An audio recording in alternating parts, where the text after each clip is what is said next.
Around. Only $49.99 per month. That's your business made limitless. That's Life Unlimited.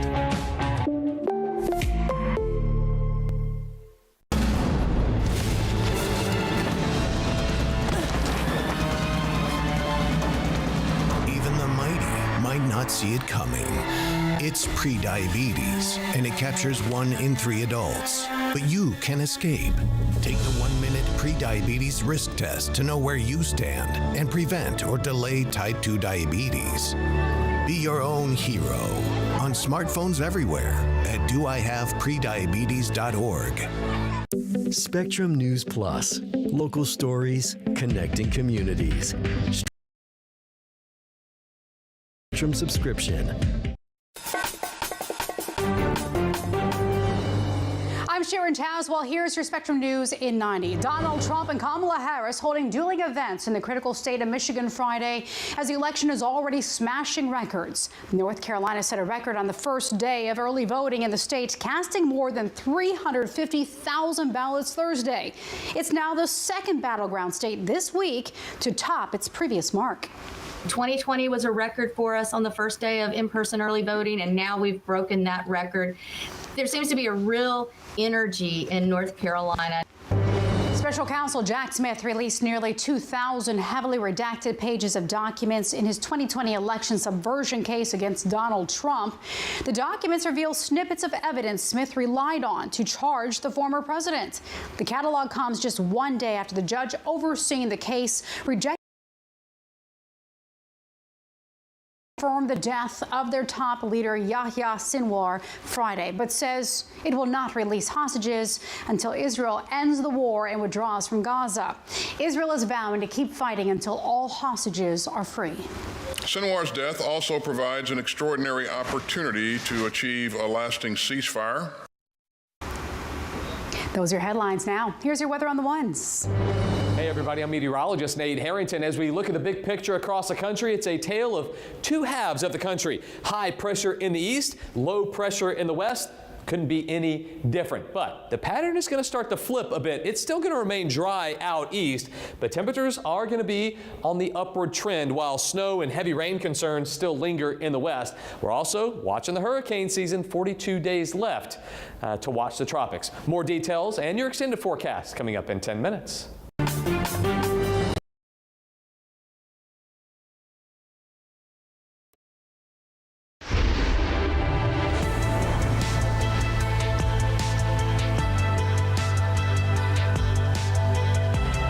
I think there's at least in my neighborhood, there's a widespread understanding of the importance of this election and how important it is to vote. The lies that I've been hearing have made me very angry, and it was yet one more reason why I was going to vote today. The 2024 race for the White House goes through North Carolina as voters once again came out in large numbers for the second day of early voting Friday. Thanks for joining us. I'm Sharon Tazwell. This year's election already off to a historic start with the first day of early voting setting records in North Carolina and Georgia, two key battleground states this year. More than 350,000 voters participated in the first day of early voting in North Carolina. Pandemic. And while in Georgia, more than 1 million early votes have been cast so far. The historic numbers suggest voter enthusiasm is high in both swing states. And while voters exercise their constitutional right at the ballot box, Donald Trump and Kamala Harris are spending their Friday in Michigan. Spectrum's Evan Kozloff is in Washington with more as national polls continue to show a tight race. Vice President Kamala Harris campaigning in Grand Rapids, Michigan, in a county that went for Donald Trump in 2016 before flipping to Joe Biden 4 years later. Harris telling voters on Friday that she's the better candidate to protect manufacturing jobs. Contrary to what my opponent is suggesting, I will never tell you what kind of car you have to drive, but here is what I will do. I will invest in manufacturing communities like Kent County, Michigan and the Detroit suburbs of Oakland County. Trump also focusing on Detroit and its suburbs on Friday, holding a pair of events on Friday night. This is a woman that doesn't have a clue. Trump launching a barrage of insults when asked if he planned to release his health records, as Harris did last week. I've also done cognitive tests twice, and I've aced them, meaning a perfect score. I want to see her do a cognitive test because she couldn't ace because she wasn't born smart. On Friday, Harris seized on reports that Trump has canceled media interviews because of exhaustion. More and more, Harris has been accusing Trump of being unstable and unhinged. Well, if you are exhausted on the campaign trail, it raises real questions about whether you are fit for the toughest job in the world. Not only am I'm not even tired. I'm really exhilarated. Meanwhile, early voting is kicking off in other swing states, including North Carolina. There seems to be a real energy in North Carolina. Will cast ballots on Thursday in the first day of early voting. And over the weekend, Harris will be campaigning with some celebrities, stumping with the singer Lizzo in Detroit, then appearing in Atlanta with Usher. Trump, meanwhile, plans to make 2 stops in another battleground, Pennsylvania. In Washington, I'm Evan Kozloff, Spectrum News. Our North Carolina correspondent Ruben Jones joins us now from Washington. Ruben, the Tar Heel state saw a record number of early voters Thursday, the first day of early voting. But as you've seen firsthand, that's not exactly surprising, is it? Yeah, I mean, look, I think there was a thought going in that maybe this could be good news for Democrats, but there's a lot of caveats here because remember, when we compare these numbers to 2020, that was during the height of the COVID pandemic. And so you had a lot of people that were not voting in person. And so the thought was these numbers were likely going to increase this year around. The other thing to keep in mind here is you have Western North Carolina. People would not be voting as much, but what we've seen with these new numbers is there was about a 1% increase from 2020, with about 353,000 people casting their ballots on the first day of in-person early voting. Sharon, and the other thing to point out here is that former President Donald Trump was by no means an advocate of early voting in 2020. This year, the Trump campaign is really pushing its supporters to vote early. So the thought is maybe that those early voting numbers could even out a little bit more, not as Democratic heavy as they were in previous elections of recent. Well, interesting point there, the twist. So Ruben, with such a large number in voter turnout, do you think this gives either Donald Trump or Kamala Harris an edge ahead of November? Yeah, I mean, those are sort of the elements that we consider. What we know is that North Carolina is a critical battleground state, Sharon. You know this, that there are 7 battleground states that these candidates have been targeting, and of those, there's only one. So you've got both campaigns really trying to play a campaign in this state, I should say. For Trump, he's playing defense. Kamala Harris is going on offense, and we have seen former President Bill Clinton hitting a lot of the rural counties in eastern North Carolina in the coming days. We've also seen Governor Walz in North Carolina on the Republican side.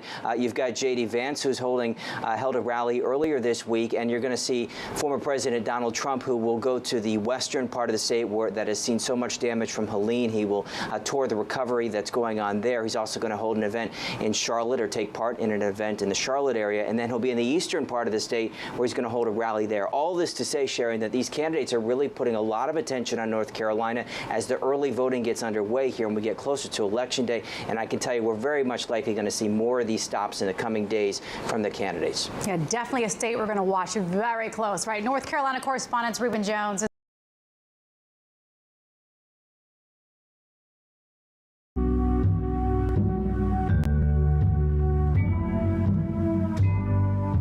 Turning to the Middle East, new details emerging Friday into the death of Hamas's top leader, Yahya Sinwar.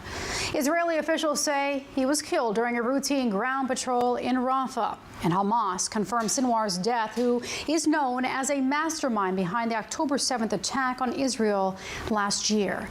His death has sparked optimism over a potential ceasefire in the region.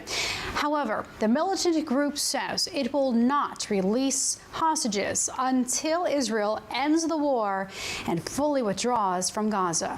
Israeli Prime Minister Benjamin Netanyahu has previously vowed to keep fighting until all hostages are returned. Top U.S. officials say Sinwar's death present opportunities for a change in direction that would benefit both Hamas and Israel. Sinwar's death also provides an extraordinary to end this awful war and to rush humanitarian aid into Gaza. Secretary Lloyd Austin adds U.S. forces are on standby to help deter aggression and reduce the risk of all-out war. Undoing a history of discrimination against the LGBTQ+ military service members, while many are now getting honorable discharge upgrades. Just ahead on Spectrum News.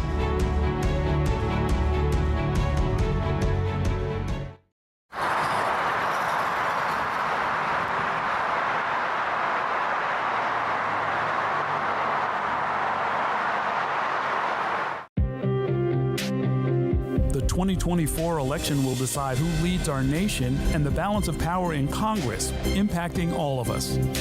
From Capitol Hill to the Oval Office, let Spectrum News be your resource for balanced, in-depth coverage with our dedicated experts in local politics. Strengthening democracy by informing your community.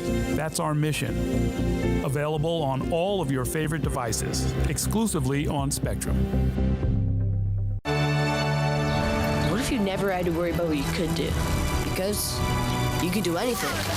Anywhere could be the center of everywhere. And boundaries only existed to be pushed. So the only limit you faced was how big you could dream.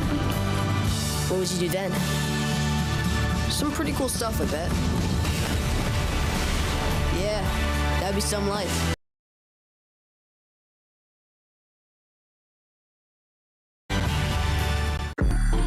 I'm an ex-drug dealer, and I'll be your sub today.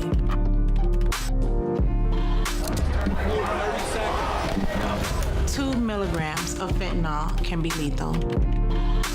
A lethal dose is in here. Who gets it, I won't know. It's cheap, it's potent, and it's profitable. The sad reality is, fentanyl is being mixed into everything now. More kitchen now.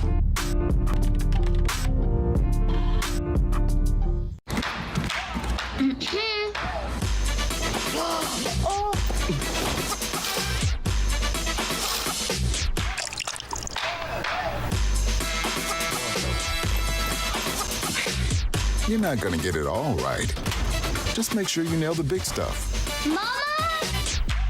Like making sure your kids are in the right seat for their age and size. The right seat.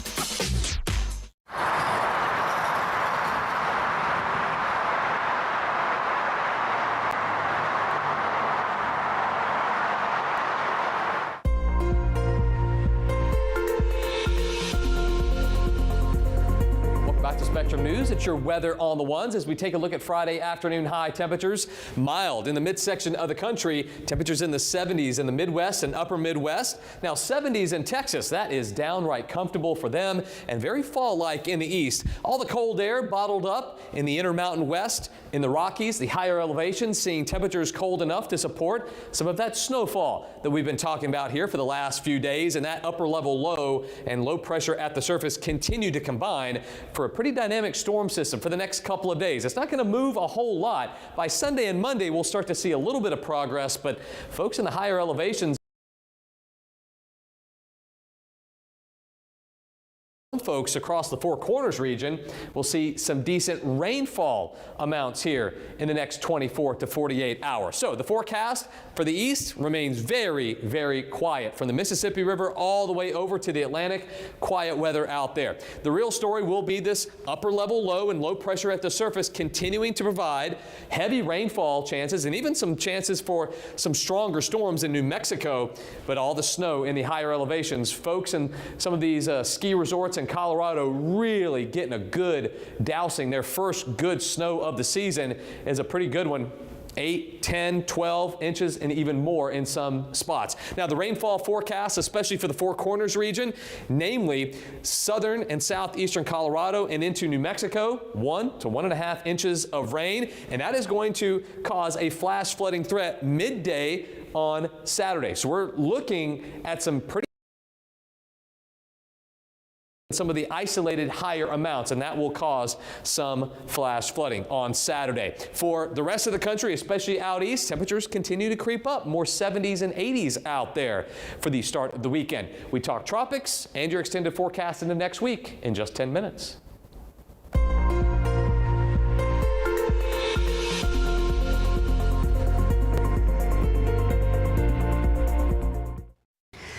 Hundreds of service members who were kicked out of the military under the Don't Ask, Don't Tell policy will receive honorable discharge upgrades. Spectrum News anchor Robert Guadarrama joins me now. Robert, what prompted the military to do this? Sharon, it really is the latest move in an effort to undo past discrimination of LGBTQ plus service members. After a year-long review, more than 800 service members have had their military record changed to honorably discharged. Policy to Don't Ask, Don't Tell, which allowed LGBTQ plus troops to serve in the armed forces if they did not disclose their sexual orientation. From 1994 to 2011, more than 1,300 military members were removed from service under the policy. Over the years, the Pentagon says 96% of personnel affected by the policy have received the upgrade. I spoke with Kathy Marcello, the Deputy Director of the Modern Military Association of America. They're an advocacy organization for LGBTQ plus service members and veterans. I asked her about what this means for these veterans. It was a historic effort to right the wrongs of the past that we applaud. And now those veterans will have access to the benefits that they earned through their service, which are things like the GI Bill and health care at the VA. Defense Secretary and the sacrifice of all our troops, including the brave Americans who raised their hands to serve but were turned away because of whom they love.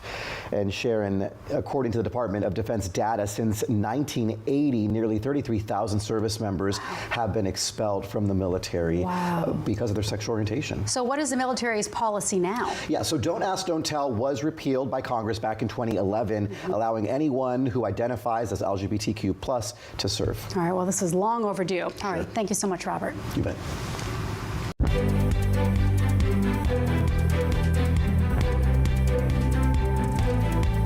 Mixed reaction at the Alfred Smith dinner Thursday night during former President Donald Trump's remarks, which featured jabs at many of his political opponents. Vice President Kamala Harris did not attend, but did provide comments over video. And joining us now for a look at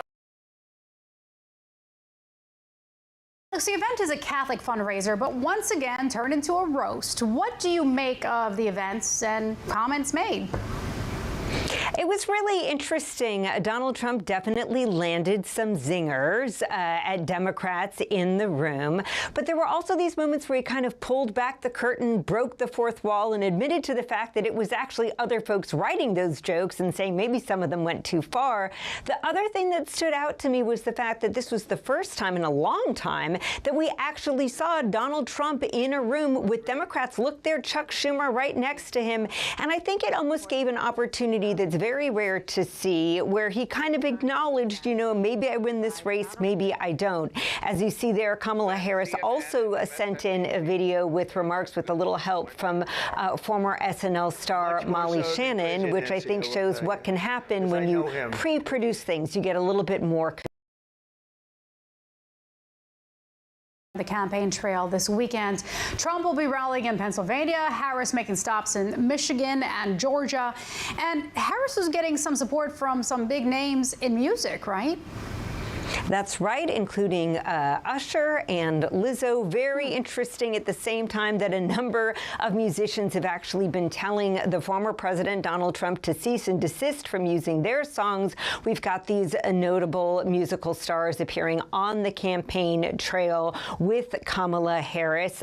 Meanwhile, Donald Trump, kind of being a man of the people, reportedly will be with the line cooks frying up French fries at McDonald's this weekend in Pennsylvania. So once again, two real extremes from these two incredibly different candidates. Yeah, definitely extremes there. All right, Alex Cohen, thanks.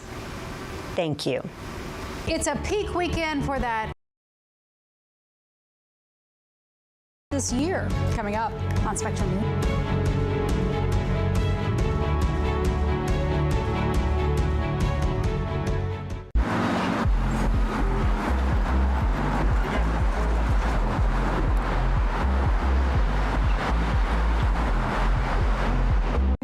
For the millions of school-aged children across the country, the state of their schools can have a lasting impact on their health and well-being. The majority of school districts aren't doing comprehensive regular water quality testing. As CO2 levels rise in a space, cognitive function takes a direct decline. We visit 2 school districts working to create safe and healthy environments for their students. Watch Exploring Your Health, Curing Our Classrooms. Available on the Spectrum News app.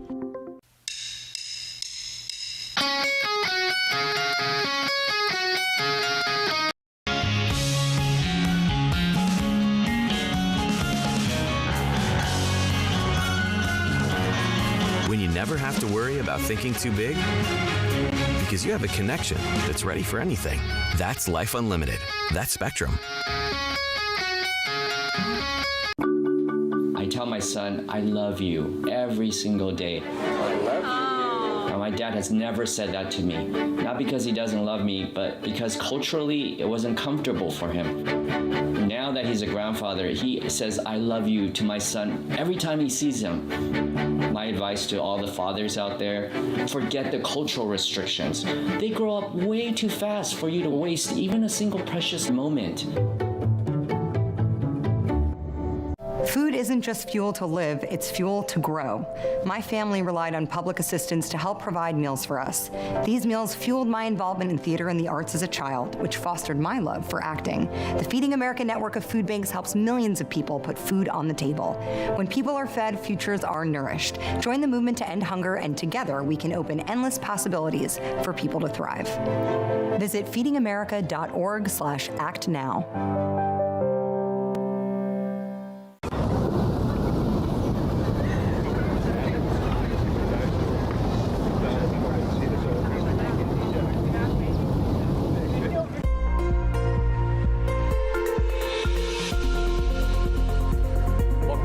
News at 21 and 51 past the hour. We were always tracking the tropics for you, and now potential tropical cyclone number 15 in the Caribbean, another area that's near Puerto Rico, moving closer to Hispaniola. Very low chances of development there, but potential tropical cyclone number 15 near Belize and the Yucatan Peninsula, and as it continues to move to the east, the possibility it could be updated to a tropical storm, and that would be Nadine, the next name on the list. However, no impact to the mainland U.S. as it moves right into the Yucatan and Belize over the next 24 hours. So Nadine, the next name, Oscar, Patty, Raphael coming up next. Hopefully we don't have to get there.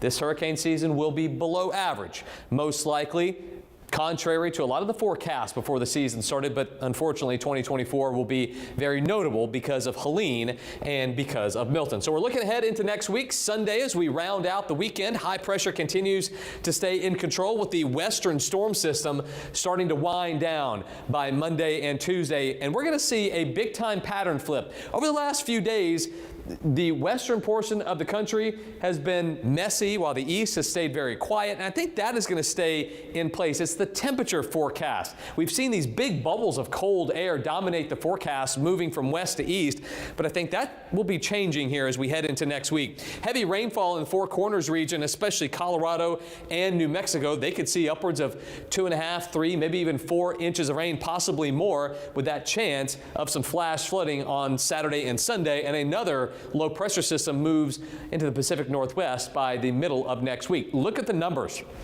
Temperatures above average on Saturday for the upper Midwest, but very fall-like and under control temperatures in the deep south and also across the Intermountain West. But notice how that cold air continues to erode Sunday and Monday and Tuesday. Temperatures, instead of one side of the country seeing warmer than average temperatures and the other side seeing cooler than average, everyone, almost everyone, will see well above average temperatures, especially in the midsection of the country and the Great Lakes region. So as we round out the weekend on Sunday, temperatures getting into the 80s as far north as Minneapolis, down to Dallas as well. Temperatures in the 80s in Florida, and more warm air continues on Monday. The pattern completely flipping. Look for some warmer temperatures next week.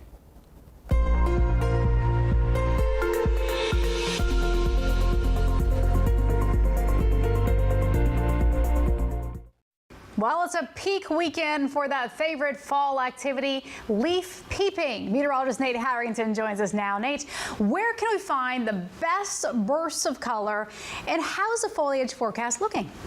Well, you're getting it a lot right now in the upper Midwest, and of course, some of the favorite spots in the Northeast, along the Appalachians, all the way down into North Carolina. Now, some problems with them trying to get to some of those fall foliage sites, but the color is spectacular from what I've seen. You go up to the New England states, Vermont, New Hampshire, Maine, some beautiful pictures out there, and of course, in upstate Pennsylvania and in New York, down into the Blue Ridge Mountains of Virginia and West Virginia. And don't forget about our friends up in Michigan and in Wisconsin, some areas that you might not think about when leaf peeping comes to mind, but some very beautiful locations out there. And of course, it just keeps getting better, especially across the East Coast. The forecast for the next few days looks dry, and the next couple of weeks looks pretty conducive to more fall foliage starting to explode in some of those places. And I love showing these pictures. I mean, some of the shots that we get from around the country are just absolutely beautiful. This one from Denmark, Maine,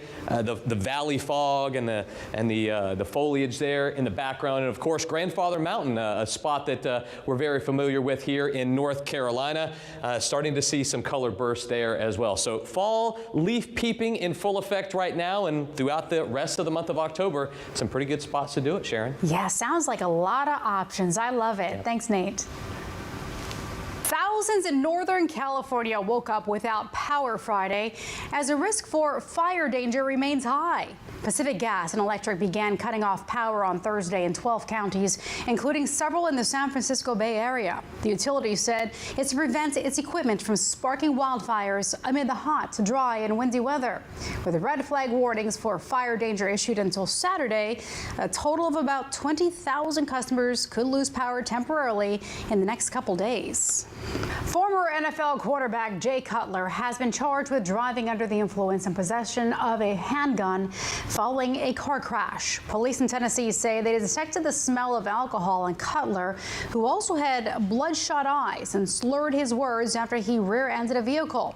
The 41-year-old refused to take a sobriety test and was taken to a hospital where a blood sample was obtained. Now, police say they also found 2 guns in his car. Cutler was arrested and later released on a $5,000 bond.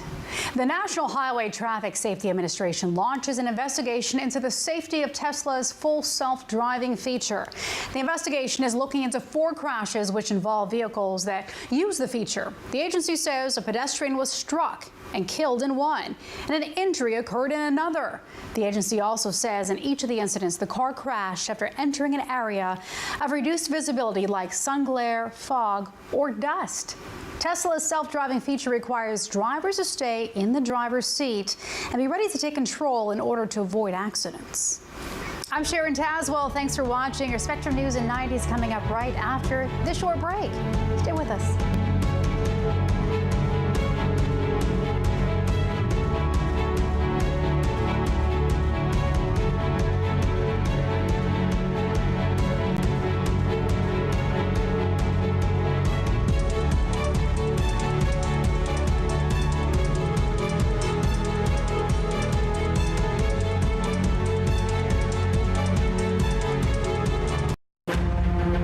Friday nights, The Big Deal with Errol Lewis, where Spectrum News' local political journalists break down the most important issues shaping our nation. Here's the deal. People need a place to explore national issues that have an impact on their community. To understand those issues better, we're bringing together our team of local political journalists from across the country to break down what's happening. So join us every week to catch up on the key stories making a big difference across the nation and in your local community. Watch The Big Deal with Errol Lewis Friday nights at 9 Eastern, 8 Central on Spectrum News. At Spectrum Enterprise, we give over 80% of the Fortune 500 the technology solutions they need to meet their growing business demands. Whether it's ultra-fast connectivity, seamless transactions, safe and secure data, or reliable always-on technology, these businesses demand better, and we're here to deliver it. Get a network you can rely on with our 100% uptime SLA guarantee. Whether it's our stories, the warmth of our laugh, or our family's secret sauce, we all bring something different to the table. So make some space. The power of connection is waiting right outside your comfort zone. Learn how you can help strengthen your community at belongingbeginswithus.org. Our journey towards improving mental health doesn't always present a clear path. Every Thursday on Your Mental Health, we listen to voices across our communities, discussing the challenges of everyday life and presenting accessible resources to guide us along the path to our well-being, providing hope and empowering choices that light the way to a healthier you. Your Mental Health with Dr. Nicole Clark, Thursdays on Spectrum News Plus, available on all your favorite devices. Spectrum News Plus. Local stories, connecting communities. Streaming now on the Spectrum News app and free.